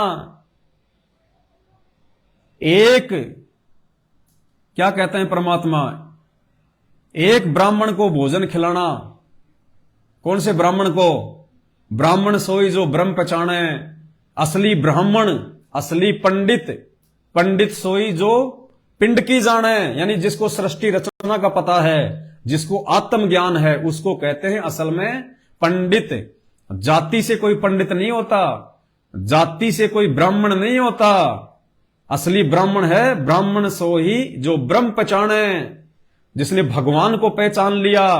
तो असली पंडित और असली ब्राह्मण यदि इस सृष्टि में कोई है तो सतगुरु रामपाल जी के शिष्य हैं। वो चाहे शूद्र जाति से हो, तुम्हारे जो वर्ण है 4, वो चाहे ब्राह्मण वर्ण से हो, चाहे शूद्र वर्ण से हो, चाहे वैश्य वर्ण से हो, या चाहे किसी और वर्ण से हो। असली ब्राह्मण, असली पंडित इस सृष्टि में, इस पृथ्वी पर सतगुरु रामपाल जी के शिष्य हैं। वो जाति वाले ब्राह्मण और पंडित असली ब्राह्मण नहीं है। हां, जो जाति से ब्राह्मण है और पंडित है, वो यदि संत रामपाल जी का भगत है और मर्यादा में है तो वो भी पंडित है, वो भी ब्राह्मण है, लेकिन मात्र जाति आधार से कोई पंडित या ब्राह्मण नहीं है। अरे पंडित तो रावण भी था, फिर क्यों जो है कुत्ते वाली मौत हुई? पंडित तो भगत प्रहलाद का बाप हिरण्यकश्यप भी था, फिर क्यों जो है कुत्ते वाली मौत हुई? तो इसलिए परमात्मा कहते हैं ब्राह्मण बाणा और कर्म कसाई, और हिरण्याकुश ने छाती तुड़वाई। ब्राह्मण बाणा यानी अपने आप को ब्राह्मण समझ रहा था वो, और उसके जो कर्म थे वो कसाई के जैसे थे। अपने ही बेटे को जो भक्ति कर रहा था उसको परेशान कर रहा था, तो प्रजा में जो है नाजायज करता था। तो कहते हैं ब्राह्मण बाणा और कर्म कसाई, हिरण्याकुश ने छाती तुड़वाई। तो असली ब्राह्मण, असली पंडित सतगुरु रामपाल जी भगवान के शिष्य हैं। तो भाई और बहनों, जब भी आप साध संगति में जाते हो तो आपने पूरी की पूरी जो है पंडिताई दिखानी है, ब्राह्मणपना दिखाना है पूरा। ब्राह्मणपना और पंडिताई मतलब एक भगत के गुण दिखाने हैं आपने। आप ये सोच के ना जाना कि मैं किसी भगत के घर पे जा रहा हूं, आप ये सोच के जाना कि मैं परमात्मा के आश्रम में जा रहा हूं। और जिसके घर पे साध संगति है वो ये ना सोचे कि कोई भगत आ रहा है, वो ये सोचे कि भगवान आ रहे हैं। भगवान अगर उनकी सेवा में, उनके सम्मान में, उनके आदर भाव में, उनकी सुविधाओं में और मेरे बोलने चलने में यदि किसी की आत्मा दुख गई, किसी का दिल दुख गया, तो ये ना सोचना कि मैंने एक भगत का जो है वो दिल दुखा दिया। नहीं, आपने भगवान का दिल दुखाया है, क्योंकि आपके घर पे कोई खाना खाने के लिए नहीं आ रहा, आपके घर पे कोई आपकी बिल्डिंग देखने के लिए नहीं आता, आपकी शानो शौकत देखने के लिए नहीं आते भगत। भगत आते हैं परमात्मा की चर्चा के लिए, गुरुदेव भगवान की महिमा के लिए, परमात्मा को भोग लगाने के लिए, बैठ के उनकी महिमा करने के लिए। तो साध संगतियां जल्दबाजी में मत रखवाया करो। किसी भी कारण से किसी भगत की आत्मा दुख गई आपके कर्म या आपके कुबोल के कारण, तो जितना आप लाभ लेने की सोच रहे हो ना, उससे लाखों गुना ज्यादा नुकसान उठा बैठोगे। नुकसान, ये दास कोई पागल है क्या? अरे ये पवन दास पागल है क्या, जो 8 साल हो गई मैंने मेरे घर पे कभी साथ संगति नहीं रखवाई। क्यों नहीं रखवा रहा? क्योंकि मैं अभी अपने आप को भगत नहीं मान रहा, मैं अभी अपने आप को सभी विकारों से दूर नहीं मान रहा। इसलिए दास डरता है कि कहीं उनकी सेवा में कोई त्रुटि ना रह जाए, कहीं मेरे से कोई गलती ना हो जाए। इसलिए दास 8 साल से कहीं कोई साथ संगति नहीं रखवाई मैंने। नहीं, दास भी रखवा सकता है साथ संगति, और जिस दिन दास के घर पे साथ संगति होगी उस दिन तो लाखों की संख्या में आएंगे, लाखों की संख्या में। तो दास कोई पागल थोड़ी है भाई, लेकिन दास डरता है परमात्मा से। और तुम लोग भगत जी मेरे घर पे मेरे घर पे मेरे घर पे लड्डू जलेबी थोड़ी है। इन बातों पे थोड़ा विचार करो भक्तों, विचार करो। परमात्मा ने हमें सद्बुद्धि दी है, तत्व ज्ञान दिया है, मानव शरीर दिया है। जो भी आध्यात्मिक क्रिया करें सोच समझ के करें, कि देखा देखे में भोग लगाना, देखा देखी में साथ संगति रखवाना, मनमानी करना। अब क्या खिलाओगे तुम भगवान को? हैं? क्या खिलाओगे? अगर असल में तुम भोग लगाने वाले हो, असल में कि मैं तो भगवान को हर प्रकार की मिठाइयों का भोग लगाऊंगा, तो मेरे भाई भोग आरती में जो आता है ना, बद्री बेरम तूत सिरम एता भोग भुगावे कोई, परमात्म के चढ़े रसोई, उसमें कितने प्रकार के व्यंजन है?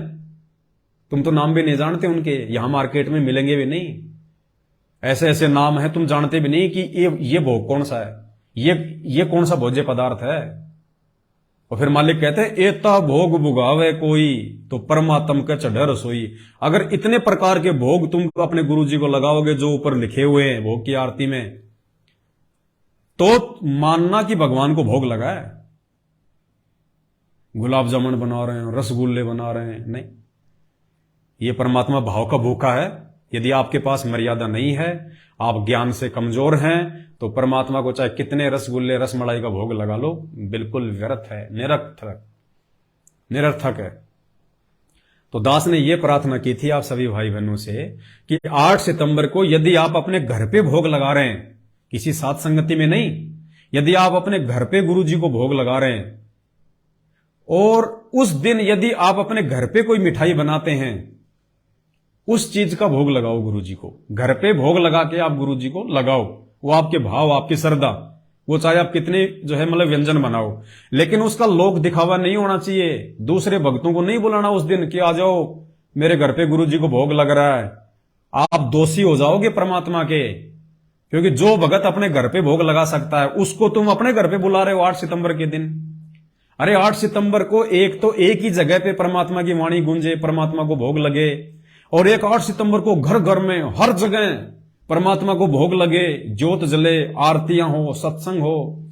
और यथार्थ भक्ति बोध के सरलार्थ में गुरुदेव ने क्या बताया? भाई और बहनों, हमें जो ये 3 समय की आरती जो दी है भगवान ने, भोग की आरती दी है भगवान ने, जो मंत्र जाप दिए भगवान ने, उसके अनुवाद में सतगुरु रामपाल जी भगवान ने लिखा है कि भगत जब आरती करता है वो तीनों लोकों में गूंजती है।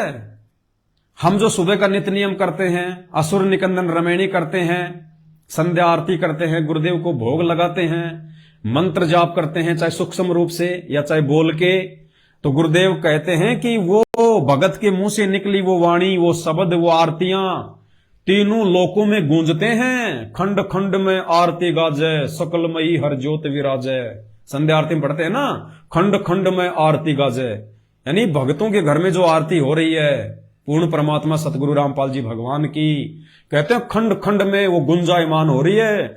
देवता भी ऊपर बैठ के उन आरतियों का आनंद लेते हैं। आनंद, जिन आरतियों को हम खाली देखा देखी में गा देते हैं, जल्दबाजी में हम उनको गा देते हैं, उन आरतियों का देवता भी बैठ के आनंद लेते हैं कि देखो इस घर में भगवान की वाणियां चल रही हैं।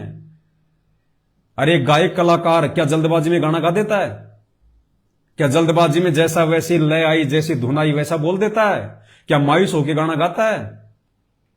उस गायककार को इस बात का पता है कि मैं जो गाना गा रहा हूं ये भले ही मैं अकेला गा रहा हूं, लेकिन आने वाले दिनों में घर घर में, सिनेमा घरों में, हर किसी के मोबाइल में ये गाना गूंजेगा।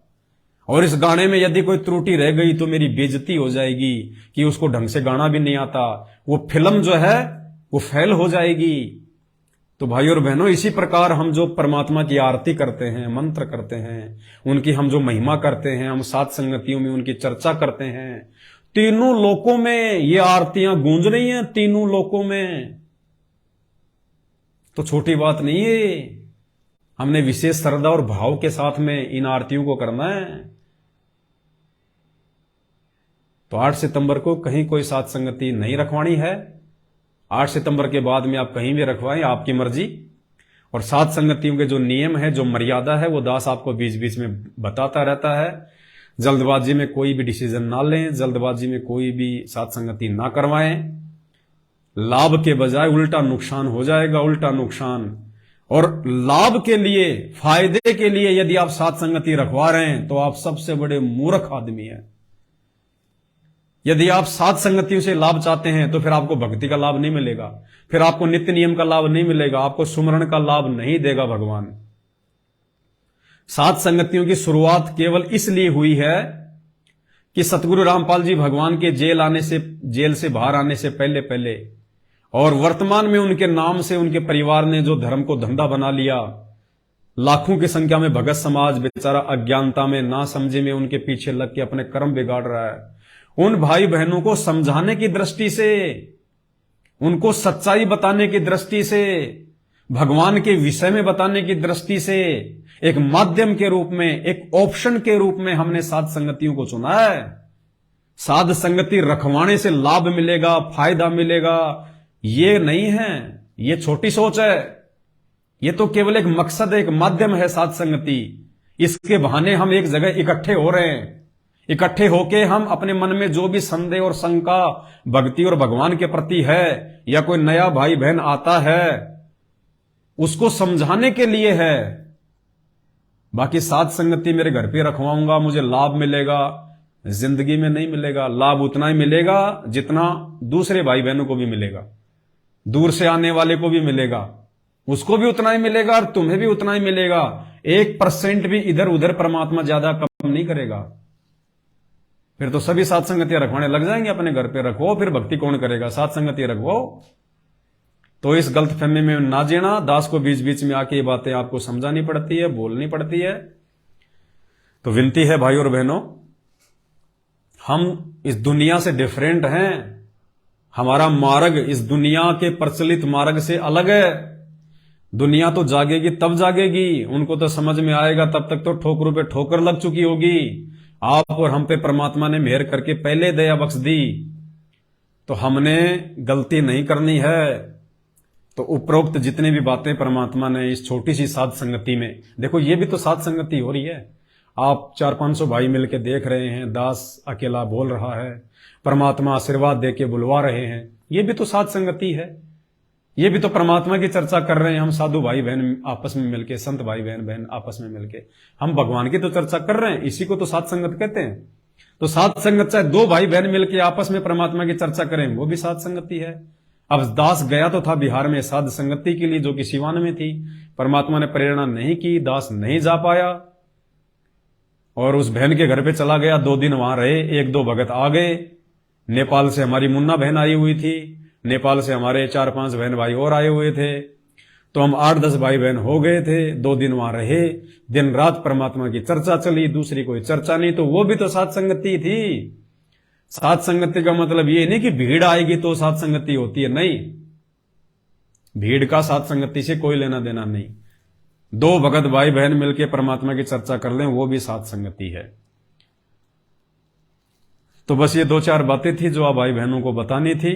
और तीसरी सबसे जो इंपॉर्टेंट बात है, 8 सितंबर 2023 को जब परमपिता परमेश्वर जी को भोग लगेगा, तो कोशिश करना आप सभी भाई बहन, कोशिश कीजिएगा आप सभी भाई बहन 10 बजे तक परमात्मा को भोग लगा लें। 8 सितंबर को 10 बजे तक आप गुरुदेव भगवान को भोग लगा लें, कोशिश कीजिएगा। क्योंकि 11 बजे फिर दास लाइव आएगा, क्योंकि परमात्मा के लिए बेड भी लेके आना है, परमात्मा का दरबार भी बनेगा। मालिक के जो वस्त्र हैं वो भी परमेश्वर को भेंट किए जाएंगे, जो कि हम सब की तरफ से होगा। तो सभी भाई बहन फिर 11 बजे दास के इसी Facebook page Pawan Das is live पर लाइव जुड़े, और उस दिन हम सब भाई बहन मिलके भी परमात्मा को भोग लग जाएगा। अपने अपने घर पे तो हम लगाएंगे, और जितने भी भाई बहन भोग लगाएं, आप कोशिश करें फेसबुक पर लाइव जरूर आए, लाइव वीडियो चला दें। अगर आपके वहां पे नेट कमजोर हैं तो पहले आप वीडियो बना लें मोबाइल से, उसके बाद में उसको लाइव चला दें, अपनी फेसबुक पे डाल दें, यूट्यूब पे डाल दें। और जब आप वीडियो डाला, जब आप कोई भी वीडियो आप डालते हैं भाई और बहनों, कभी भी कोई भी वीडियो आप शंका समाधान की पुस्तक का लिंक जरूर डालें। नीचे ऊपर छोटा सा मैसेज लिख दें, जिस भी पॉइंट पे आप लाइव आते हैं या वीडियो बना रहे हैं, कोई भी वीडियो है, छोटा सा उसका नाम कि वीडियो जो है ये किस विषय को लेके है, और जस्ट नीचे दास ने अपने हर वीडियो में आप देखना ऊपर पेज पे उसमें लिख रखा है मर्यादा के लिए पढ़ें पुस्तक शंका समाधान, नीचे उसका लिंक है। तो आप भी छोटा सा ऊपर मैसेज, ज्यादा बड़ा नहीं, छोटा सा एक लाइन का, और नीचे फिर दास ने अपने इस वीडियो के ऊपर टाइटल में जो डाल रखा कि मर्यादा के लिए पढ़ें पुस्तक शंका समाधान, उसको आप जी कॉपी करके उस लिंक को और उस छोटे से मैसेज को आप जी अपने हर वीडियो के ऊपर टाइटल में जरूर लगाएं, जरूर डालें। क्योंकि शंका समाधान की पुस्तक वैसे लाखों की संख्या में भगत भाई बहन जो है वो पढ़ चुके हैं, पढ़ रहे हैं। अब जैसे वीडियो है हम डालते हैं, हर वीडियो के ऊपर टाइटल है, लाखों लोग वीडियो देखते हैं, तो लाखों लोग लिंक को खोल के भी देखते हैं। और जो हमारे भगत भाई बहन होंगे वो उस पुस्तक को जरूर पढ़ेंगे। और हमारी कोशिश है कि सतलोक आश्रम मैनेजमेंट हरियाणा से जुड़े हुए भाई बहनों तक हमने ज्यादा से ज्यादा इस जो पुस्तक है शंका समाधान, इसको पहुंचाना है, उसका लिंक पहुंचाना है। जगत वालों को यह समझ में नहीं आएगी अभी। जगत वालों को तो पहले परमात्मा से जुड़ना पड़ेगा, उनके सत्संग सुनने पड़ेंगे, उसके बाद उनको समझ में आएगी ये पुस्तक। ये पुस्तक केवल भगत भाई बहनों के लिए है। और जिन जिन भगत भाई बहनों के पास में पुस्तक आ चुकी है, पहुंच चुकी है, तो भाई और बहनों देखो कितना खर्चा करके 60 रुपए का ये कोरियर लगता है, और कई हजारों की संख्या में आप लोगों के पास में हमने कोरियर से साथ संगतियां भिजवाई है, कई लाखों रुपए कोरियर भेजने पे लगे हैं। तो ये सेवा है परमात्मा की, आपकी जिम्मेदारी बनती है आप उस पुस्तक को पढ़ें, उस पुस्तक में जो बातें लिखी हुई हैं उनको आप अपने जीवन में लागू करें, उस अनुसार उन छोटी छोटी बातों को ध्यान में रख के हम भक्ति करें परमात्मा की। तो 11 बजे 8 सितंबर को दास जो है भोग की आरती के समय लाइव आएगा, लाइव परमात्मा को भोग लगेगा। तो आप जी 11 बजे जुड़ने का प्रयास करें, सभी भाई बहन मिलकर एक बार फिर से परमात्मा जी को भोग लगा लेंगे। और हमने तो भगवान प्रसन्न करना है जैसे तैसे, क्योंकि हमारा तो मकसद ही ये है, जिंदगी का दूसरा कोई मकसद है ही नहीं। पेट पालन तक रोजी रोटी, और उसके बाद सिर्फ भगवान और कोई नहीं। तो जितनी भी बातें परमात्मा ने इस वीडियो में ज्ञान आधार से बुलवाई हैं, प्रार्थना करूंगा थोड़ा उन पे विचार करना, अमल करने का प्रयास करना। दास भी अमल करने का जो है पूरा प्रयास करता है, दास भी विचार करता है। मुझे भी सद्बुद्धि, मुझे भी नई नई बातों की जानकारी साध संगति से मिलती है। आप जैसे भाई बहनों के पास में जब मैं जाता हूं, मैं उनके पास में बैठता हूं, परमात्मा की कोई चर्चा होती है, तो बहुत सारी बातों का हमारे को मालूम पड़ता है। ये सारे विचार मेरे नहीं होते जो आप वीडियो के माध्यम से सुनते हो। आप जैसे भाई बहनों से जब बातचीत होती है तो परमात्मा उनको प्रेरणा कर देते हैं, किसी चीज के लिए मुझे प्रेरणा करते हैं। प्रेरणा परमात्मा उसी को करेंगे जो मर्यादा में होगा, जो मर्यादा में नहीं होगा उसको गुरुदेव भगवान भक्ति से संबंधित कोई प्रेरणा नहीं करेंगे। तो उस बहन के माध्यम से परमात्मा ने काफी बातें जो है दास तक पहुंचाई हैं। इसलिए पहुंचाई हैं क्योंकि दास को वर्तमान में परमात्मा ने एक यंत्र के रूप में खड़ा कर रखा है, निमित्त बना रखा है। इस दास के माध्यम से वो बातें आप तक पहुंचें, बस दास का इतना ही काम है।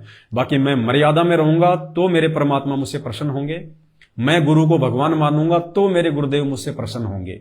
ये निमित्त बनना एक बात अलग है और भक्ति करना बात अलग है। निमित्त बनने मात्र से, वीडियो बनाने मात्र से मेरा मोक्ष हो जाएगा, कम फाइनल नहीं है। मोक्ष मेरा भी भक्ति से होगा, आपका भी भक्ति से होगा, गुरु को भगवान मानने से होगा। तो भक्ति मार्ग में भगत भगत होता है। भगत को कभी भी हमने किसी ऊंच नीच की दृष्टि से नहीं देखना चाहिए। भगत के रूप में तो अपने से जो है बल्कि बढ़कर जो है वो देखना चाहिए। और वैसे भगत को कभी भी हमने किसी और दृष्टि से नहीं देखना है। चाहे वो कितना ही अच्छा बोले, कितना ही मीठा बोले, कितना ही वो कड़वा बोले, कुछ भी बोले, कितना ही उसको ज्ञान है, ये ज्ञान जीव को नहीं हो सकता, ये ज्ञान परमात्मा देता है। परमात्मा गुरुदेव भगवान ने सबको दे रखा है, सबको। भगत को हमने भगत भाई की नजर से ही देखना है, गुरु बहन भाई की नजर से देखना है, इससे ऊपर नहीं देखना।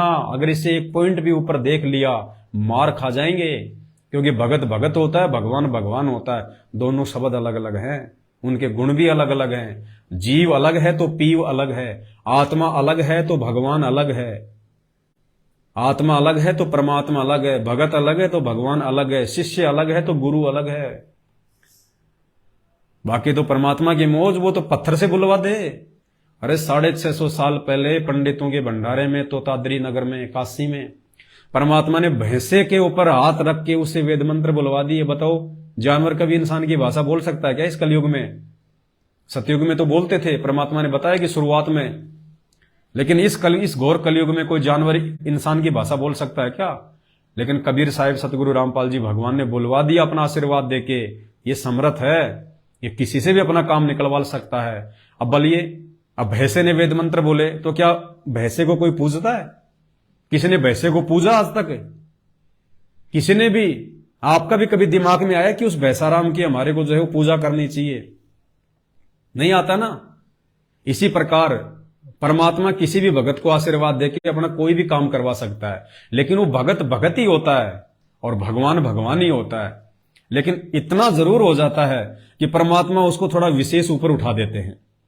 अब उस भैंसाराम की हम लोग पूजा तो नहीं करते, लेकिन कई बार जैसे गुरुदेव ने आश्रम में वो चित्र बना रखे हैं जोटे को आशीर्वाद देते हुए, वो चित्र जरूर आपको जो है वो घरों में मिल जाएगा। अब बताओ, भैंसे का कोई चित्र लगाता अपने घर में? लेकिन भगवान ने आशीर्वाद दिया तो भैंसे का चित्र भी लग गया घर में। मतलब भगवान के आशीर्वाद मात्र का इतना लाभ एक जानवर को भी अपने घर पे दीवारों पे लोगों ने लगा दिया।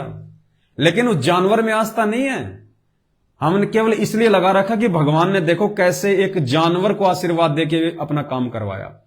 तो ठीक इसी प्रकार भाई और बहनों, दास तो एक जानवर है, जानवर। हम सब जानवर ही हैं। हम भी तो 84 लाख योनियों में एक योनि है, मानव योनि। ये कोई 84 लाख से कोई भिन्न थोड़ी है, 84 लाख में काउंट होती है। हम भी जानवर ही हैं। हमारे भी तो कुत्ते और सुअर कितने, दो ये देखो हाथ हैं, पैर है, नाक, आंख, कान, सब कुछ जानवरों के, सब कुछ हमारे हैं। बस उनके शरीर की रचना अलग है, हमारे शरीर की रचना परमात्मा ने भक्ति करवाने के लिए, रोजी रोटी के लिए परमात्मा ने थोड़ी सी भिन्न कर दी। बाकी सारे कर्म जो जानवर करते हैं, बच्चे पैदा करना, संभोग करना, लड़ाई झगड़ा करना, चिल्लाना, क्रोध में होना, गुस्से में होना, प्यार करना, मोह ममता, जो कुत्ते में वो इंसान में भी है। सिर्फ भक्ति कर सकते हैं हम इस योनि में, भगवान को पहचान सकते हैं बस। बाकी तो कुत्ता भी तो कुत्ते की भाषा जानता है, पहचानता है। लेकिन हम भक्ति कर सकते हैं, कुत्ता भक्ति नहीं कर सकता। आप कुत्ते को कितना ही समझा दो कि राम श्री कृष्ण, उसको नहीं पता कि कौन राम कौन श्री कृष्ण, कैसे आरती करनी है, कैसे क्या करना है। तो ये बुद्धि परमात्मा ने केवल इंसान को बख्शी है, 84 लाख योनियों से भिन्न है। और फिर परमात्मा कहते हैं कि मानव जन्म दुर्लभ है, ये मिले न बारंबार, जैसे पेड़ से पत्ता टूट गिरे फिर वापस नहीं लगता डार। तो मेरे जगत वाले भाई बहन भी देखो, जितने भी जगत वाले भाई बहन हैं जो संत रामपाल जी से नफरत करते हैं या पता नहीं क्यों उनके मन में क्या घुसा पड़ा है, देखो आप लोग कितने महीने से मेरे वीडियो देख रहे हो और आप लोगों ने जितनी गालियां निकालनी थी आपने निकाली। कई तो थक गए बेचारे कि यार ये कुछ नहीं, इसके पता नहीं फर्क ही नहीं पड़ता, ये पता नहीं कमेंट्स पढ़ता है कि नहीं पढ़ता है। वो बेचारे गालियां देना ही भूल गए। लेकिन उसके बावजूद भी जितने भाई बहन जो जी भर के देते हैं, पता नहीं क्या क्या बोलते हैं। अब रियली मानना, अभी आप लोग संत रामपाल जी के ज्ञान से अपरिचित हो, आप अपने ही पिता से दूर हो। हमें तो पता है कि हम भी उन्हीं के बच्चे और आप भी उन्हीं के बच्चे, लेकिन हमारे मन में आपकी इन गालियों का लेस मात्र भी, 1% भी कोई फर्क नहीं पड़ता है। बल्कि हम तो हमेशा यही प्रयास करते हैं कि ये परमात्मा इनको भी सद्बुद्धि दो, इनको भी परमात्मा थोड़े बहुत ये बुद्धि दो। ये सांसारिक तौर पे तो कोई इंजीनियर बना बैठा है, कोई डॉक्टर बना बैठा है, कोई वैज्ञानिक बना बैठा है, कोई बहुत बड़ा व्यापारी बना बैठा है, MA PhD करके पता नहीं क्या अपने आप को समझ रहा है। लेकिन मरने के बाद में गधे कुत्ते सूअर बनेंगे। चाहे तुम मंत्री प्रधानमंत्री बन के बैठे हो, कितने चाहे तुम इंजीनियर और डॉक्टर की उपाधियां लेके बैठे हो, ये मानव शरीर इंजीनियर बनने के लिए नहीं, भक्ति में इंजीनियर बनने के लिए मिला है, परमात्मा की भक्ति करने के लिए मिला है। ये मरने के बाद में वो इंजीनियर भी गधे की योनि में जाएगा, अगर राम नहीं बजा तो, भगवान नहीं बजा तो हमें तो आप लोगों के ऊपर जब आप गालियां निकालते हैं, अपनी जो ये मंद बुद्धिता का आप ये परिचय देते हैं, हमें तो बड़ा जो है अंदर से दुख सा महसूस होता है कि देखो नादान भगवान धरती पे है, उसके बाद में भी नरक में जाने की तैयारी कर रहे हैं। हम समझा रहे हैं तो फिर भी नहीं समझ रहे, कह रहे हैं भाई सत्संग सुनो संत रामपाल जी का यूट्यूब पे जाके, फिर भी उल्टा गालियां निकाल रहे हैं। तो बड़ा दुख होता है कि क्या बनेगा इनके साथ में, क्या बनेगी। ऐसे महापुरुष की निंदा कर रहे हो तुम, ऐसे महापुरुष को गालियां दे रहे हो तुम। अरे श्री कृष्ण जी को शिशुपाल ने 100 गालियां दी थी, सुदर्शन से चक्कर आउट, गर्दन काट दी थी सुदर्शन ने, खुद की बुआ का लड़का था। तो मेरे भाई और बहनों, आपकी गालियां श्री कृष्ण को नहीं पड़ रही। श्री कृष्ण तो संत रामपाल जी के पैर के नाखून के बराबर भी नहीं है, पावर में, शक्ति में। ये है भगवान, लेकिन ये कहां तक के भगवान हैं, इनकी पावर कितनी है। एक सरपंच को भी हम साहब कहते हैं और प्रधानमंत्री को भी हम लोग साहब कहते हैं, प्रधानमंत्री साहब, सरपंच साहब, लेकिन उन दोनों साहबों की शक्ति में कितना अंतर है। तो इसी प्रकार संत रामपाल जी को समझो प्रधानमंत्री और श्री कृष्ण राम ब्रह्मा विष्णु महेश को समझो सरपंच। बस इतना लेवल है। इस बात का पता जब चलेगा जब आप इनके सत्संग सुनोगे, सृष्टि रचना सुनोगे। अभी भूल में बैठे हो आप लोग। तो विनती करूंगा आप लोग भी गुरुदेव भगवान के सत्संग सुनना शुरू करो, गुरुदेव भगवान से अरदास किया करो, प्रार्थना करो हाथ जोड़ के कि हे पूज्य गुरुदेव भगवान सद्बुद्धि दो मालिक, हम भी आपके भक्तों के जैसा बने, हमें भी सोचने समझने की जो है थोड़ा बहुत ये ताकत पैदा हो। तो आप लोग तो बीमार हो अभी आध्यात्मिक तौर पे भाई, बीमार। जिस दिन आपकी आंखें खुलेंगे ना, उस दिन बहुत पछताओगे फिर आप कि परमात्मा के आपको जितनी गालियां हमने दे दी है, हम कैसे वो पाप कर्म धोएंगे। क्योंकि देखो पाप उतरेगा भक्ति से, और जिसके पाप जितने थोड़े होते हैं जल्दी में लट जाता है। तो इसलिए हम मना करते हैं कि आज तुम जो गालियां निकाल रहे हो, कल को उनके शरण में आ भी गए तो भगवान तुम्हें माफ तो कर देगा, शरण में तो ले लेगा, लेकिन जो पाप कर्मों का पारा जो तुम चढ़ा रहे हो ना, ये तो तुमने खुद ही उतारना पड़ेगा। इसलिए दास विनती करता है कि इस प्रकार के शब्द बोल के किसी भी संत महात्मा के प्रति और अपने पाप कर्मों को ज्यादा ना बढ़ाओ, जहां है वहीं रख लो, ताकि जब भी भक्ति शुरू करोगे तो वहीं से मैल साफ होना शुरू हो जाएगा। वरना ये मैल तो भाई चढ़ता जाएगा। और कहते हैं तेल हमेशा तिलों में से निकलता है, सूखी लकड़ी में तेल नहीं निकलता। तो तुम्हारी खुद की भक्ति से ही फिर तुम्हारे को ये पाप कर्म साफ करने पड़ेंगे, बहुत जोर लगेगा। और फिर तुम कहोगे मैं तो भक्ति भी कर रहा हूं फिर भी कोई लाभ नहीं मिल रहा, भक्ति कर रहा हूं फिर भी कोई विशेष लाभ नहीं है। अरे विशेष लाभ मिलेगा कहां से, पहले तुमने इतने खड्डे खोद रखे हैं, वो खड्डे भी तो भगवान ने तुम्हारी भक्ति से ही बंद करने हैं। इसलिए भाई बहन आगे पाप कर्म ना बढ़ाओ, यही स्थिर हो जाओ, वरना ये खड्डे तुमने खुद ही भरने पड़ेंगे आने वाले दिनों में। उस समय फिर माथा पकड़ के रोने के अलावा दूसरा कोई चारा नहीं होगा। इसलिए हम आप लोगों को कुछ नहीं बोलते, आप इतनी गालियां निकालते हो, शायद इतनी गालियां तो दुनिया में किसी को नहीं पड़ी होंगी, दुनिया में किसी को जितनी गालियां 5-6 महीने में तुम लोगों ने मुझे और मेरे गुरुदेव भगवान को निकाल दी हैं। तो ये खड्डे खुद बंद करने पड़ेंगे फिर, और बड़ा जोर आएगा उस समय। तो ठीक है भगत भाई बहनों, दया परमपिता परमेश्वर की। दास अभी मार्केट में जाएगा परमपिता परमेश्वर के लिए जो है विश्राम के लिए और बेड, जैसा भी परमात्मा प्रेरणा करेंगे। फिर 8 सितंबर को सभी भाई बहनों के साथ में लाइव आके सबके सामने होगा। बंदी छोड़ सतगुरु रामपाल जी भगवान की जय हो।